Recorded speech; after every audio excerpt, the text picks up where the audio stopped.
NBA basketball in store for you here at the Staples Center in downtown Los Angeles, the home of the Clippers, here on 2K Sports. Very excited to bring you this edition of our NBA broadcast here on Jim Stever with me. This is Kevin Harlan, and welcome to our broadcast of the NBA. And now, the New York Knicks starters. Melo and Amari at the forward slots. And it's Chandler, and there's Landry Field. And it's Shumpert in at the one spot. And for the Clippers, Blake Griffin and DeAndre Jordan, they're inside. Chris Paul is out there with Chauncey Billups, and it's Butler in at the three spot. Well, fellas, you know, Melo coming over to the Knicks, the big story around the league, really, as the Knicks like to make headlines, and they did with that move. Some, though, can criticize New York for being more concerned with being on the front page than actually winning. I'm not sure I quite agree with that, but certainly some people may have felt that way. Now here's Paul. Picked by Griffin. Guarded by Stoudemire. Leans inside. No good. Good work defensively by Stoudemire. Back to what you brought up, they have always tried to be a part of big trades that are being discussed.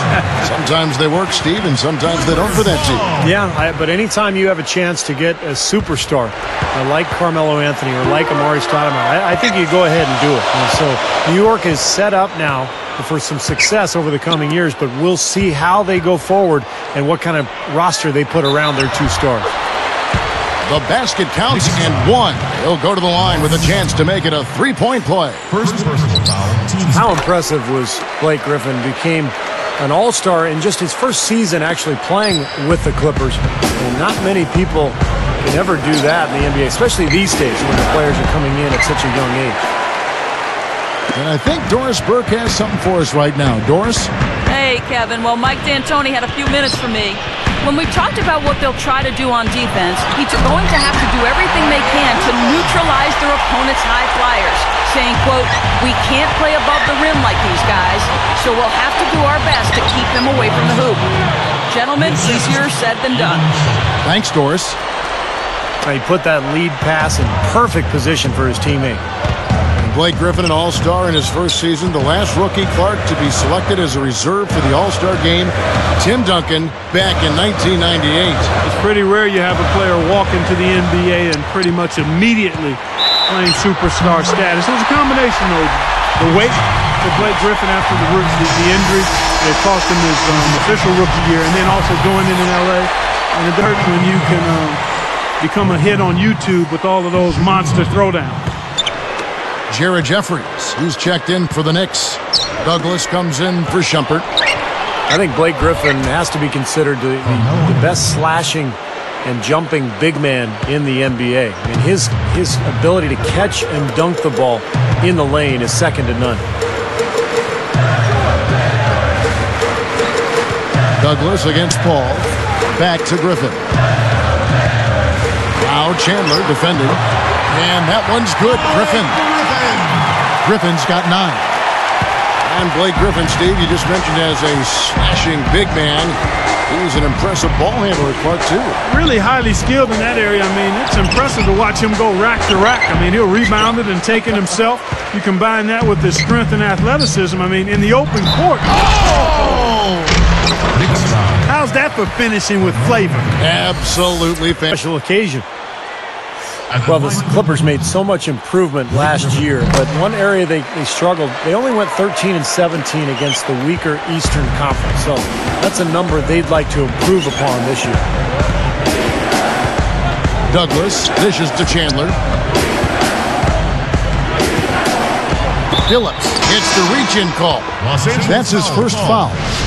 And making a change here, the Knicks. Walker's checked in. Knicks substitution. Here's Anthony.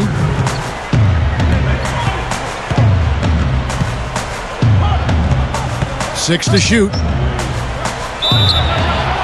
So the whistle blows on the shot and 2 free throws for the contact right there. We talk about those Eastern Conference teams and making those road trips to the West. Even the Clippers were not an easy opponent to play for them. No, not at all. I mean, the Clippers might have been a Cinderella playoff team if they were in the East. I mean, with that 23-18 home record. The West has so much talent. Top to bottom, it's on display every night. Ball stolen. Caron Butler covering. And a foul called on the shot. Got him on the way up that time, so he'll shoot 2 right here. It's going to be on Blake Griffin. Kevin, the results were somewhat mixed once the Knicks acquired Carmelo Anthony. They finished the season 14-14 after the trade and, of course, got swept in the first round by the Celtics. But Clark, you mentioned the playoff series between the Knicks and the Celtics. Carmelo struggled with his shot. Steve, just 37% from the field.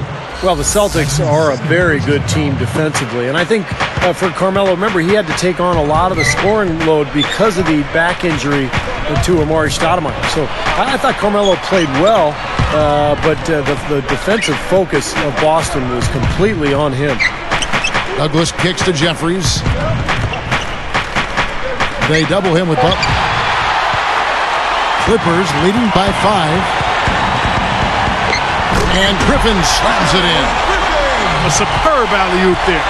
Prime time play. Well, they have that one standing by, just waiting to pull it out. Well, there's definitely a sense of understanding between those two teammates, that's for sure. Goes right up. Walker's shot is off. Seems like he tightens up, guys, when he gets close to the rim, especially with a defender nearby. Knocked away. Here's Griffin. Good, and Paul gets the assist. 16 points for Blake Griffin. Something has to change, guys. That's 10 straight points coming in the paint against this team. Well, they got to collapse in there, and everybody's got to be conscious of it. It's a team effort in protecting the paint. Control the ball, and then everybody's got to get in there and keep the defense locked down. Boy, he made a nice little bounce pass there. We call that the pocket pass, and he did it well. Paul kicks to Griffin.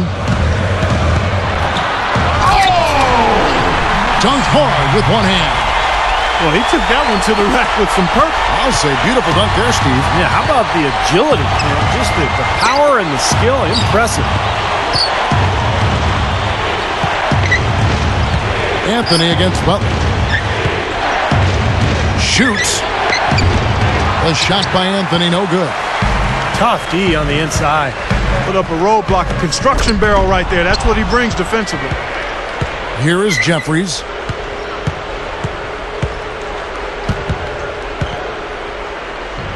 From 18 feet away, Anthony with the bucket. Anthony's got 7 points in the game. Good things happen when he's working like that, fellas. Here's Griffin. The offense coming free and easy as we wrap up the first quarter. The Clippers on top.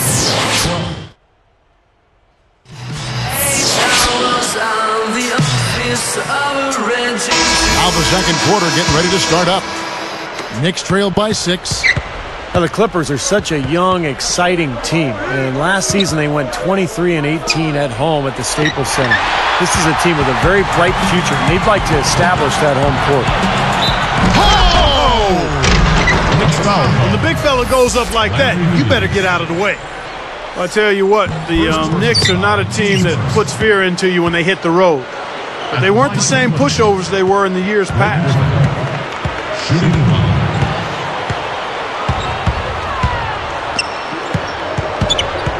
Billups against Douglas. And Billups picks him up defensively. Ring shot on the way. Now here is Fields, looking for his first bucket of the game. And they call goaltending. They'll give him the bucket. Terrific shot there. He had a taller defender on him, but he created just enough space to get the jumper up inside. Paul outside, picked by Griffin. Paul passes to Griffin. Right up, gets to the rim for 2 with the D all over him. Griffin's got 22. Brought up the Knicks on the road, 19-22 last season. And that's a huge leap over what they did in the pre-Amari Melo days when they were really, really struggling on the road. So a big step for the Knicks last season. Let's see if they can capitalize this year and make even more improvement. Paul kicks to Griffin. The leaner inside. Amari Stoudemire with the rebound. Knicks trailed by 6. Throws it up high. Oh, and a nice defensive play to interrupt the alley-oop.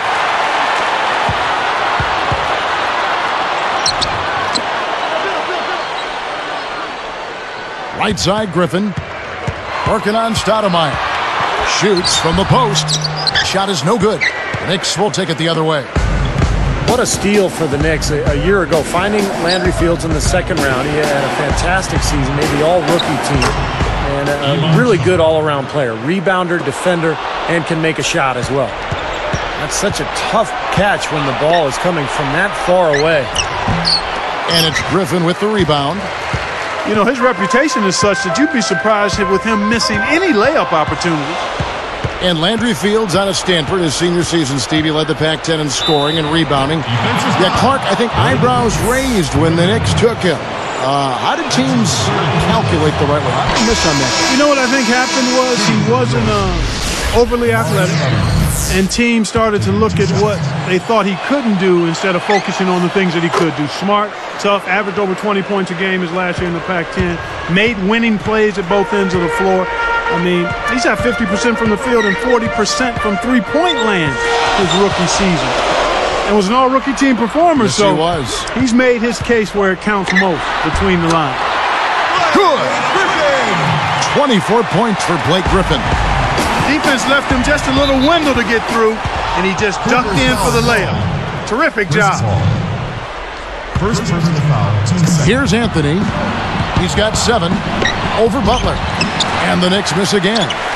Well, under Mike D'Antoni, you know you're going to have one of the best offenses in the league, and that was certainly the case with the Knicks a year ago. They finished second in the NBA in scoring. And that one's good, Griffin. He's been so solid. You've got to keep him out there on the floor, really doing a nice job for the offense. Bibby kicks to Anthony. Back to Bibby. Over Paul. The Clippers grab the miss. Griffin's got his 4th rebound in this one. And Clark, back to the Knicks scoring. You know, Mike D'Antoni was really brought over to develop that run-and-gun style we saw for so many successful seasons in Phoenix. Yeah, I'd like to see him win a championship with it. It has not happened yet, but there's no doubt the Knicks have been much more competitive under Mike D'Antoni's watch, and frankly, they're more exciting as well. We'll see what happens going forward. And a chance here to catch up with the 4th member of our crew, Doris Burke. Hi, Doris. Hey, Kevin. Well, the Clippers traded away their first-round pick last season to the Cavs. At the time, because the draft was not supposed to be that great, they didn't think too highly of it, saying they didn't see anyone they particularly thought of that high in the draft. But it ended up being the #1 overall selection. We'll see how that pick pans out over the next several years, guys. Great. Thanks for the report, Doris. You know, it certainly isn't paying off in the short term. Well, obviously, you know, after the fact, you say, well, they should have kept the pick. They'd either have Derek Williams or... Boy, that's a dunk you will not see very often. You won't pass that one by. No doubt about that. I wish he would, though. You'd never see too many of those.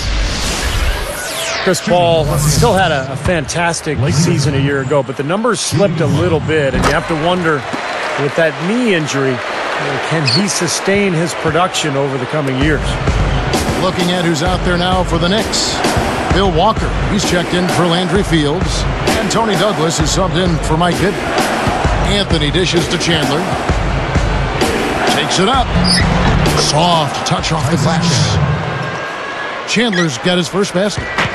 Yeah, no mistakes on the offensive execution there. And the Clippers decide to take their first timeout here. Please give a big round of applause for your Spinning Dance team. 20 seconds left in the second quarter. Give it up!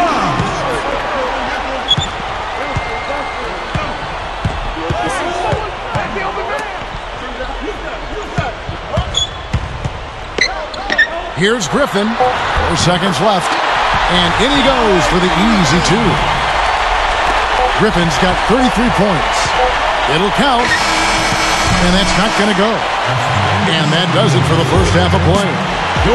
Blake Griffin doing all sorts of things. The Knicks, 43.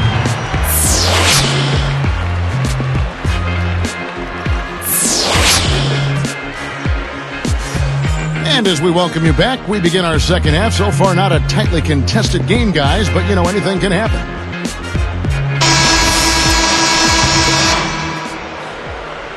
And so here is New York, a 12-point game.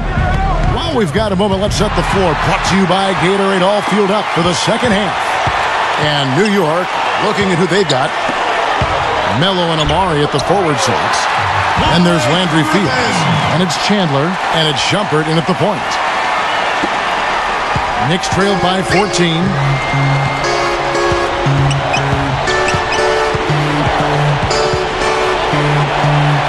It's Fields on the wing. His first shot coming late. That's good. Here's Paul. Still looking to get on the scoreboard. The Knicks struggled out of the gate last season, and D'Antoni started to feel his seat get a little warmer. I mean, you have to think that it cooled off a bit for this season, and he'll have a little more leeway. There's the pick, and Griffin slams it in. Come on now, I didn't see. Can you believe that finish? Boy, a little bit of flair and flavor at the end of it. Oh, that'll be a fan favorite, all right. That was not your average, typical dunk. Back to D'Antoni, you know, Steve, he definitely should have a little bit more breathing room this year, as Clark was just talking about. Well, we'll see. I mean, you know, he's done a good job. The Knicks made the playoffs last year, but with Donnie Walsh out as general manager, he was the one who hired D'Antoni. So you never know. I mean, I think D'Antoni's a good coach. They've got plenty of talent. This should be a good year for the Knicks, and we'll see. And the layup is good. Griffin's got 39. Now, the offensive efficiency has been really important. I think that's been the difference. Well, you know, I think it's pretty simplistic, but it does oftentimes come down to this, making shots, and that's what they've done. Here's Anthony. Here's Chandler. A strong effort on the rebound. Nets the second chance points. Here's Billups.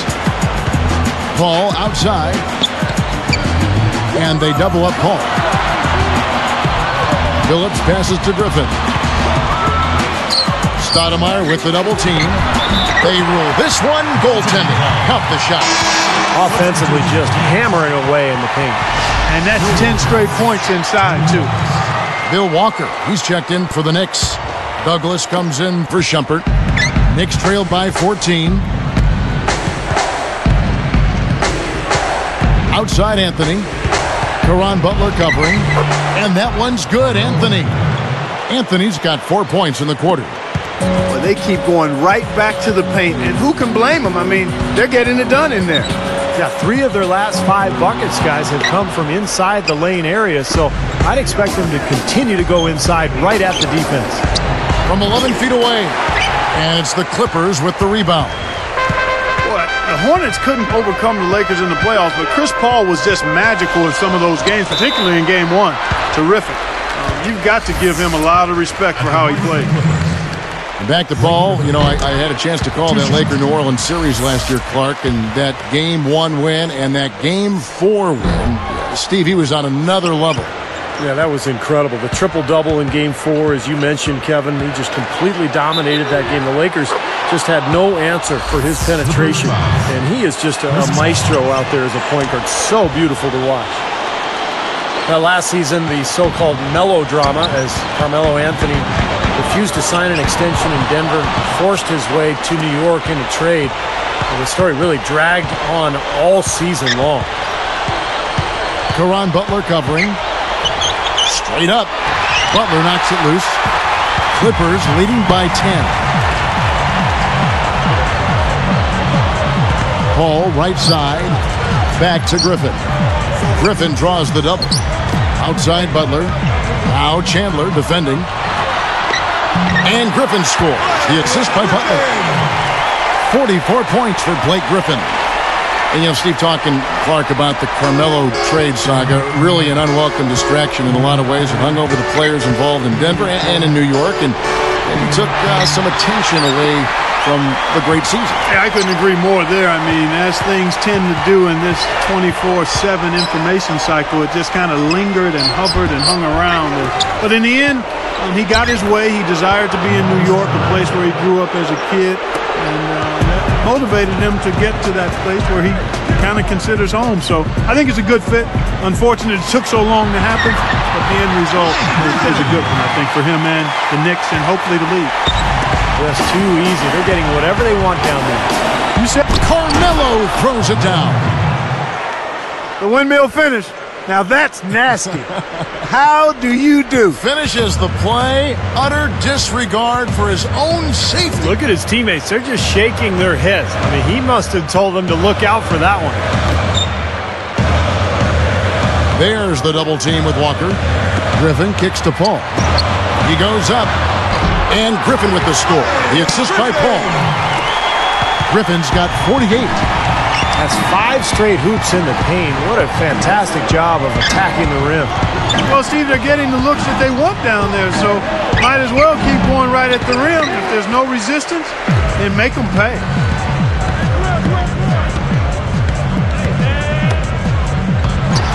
Slams it on the...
So many times I should have taken back this moment. These words I spoke, I know it. Now I can see clearly. I folded, I shouldered too much weight. I hold it, too much pain, and it destroyed.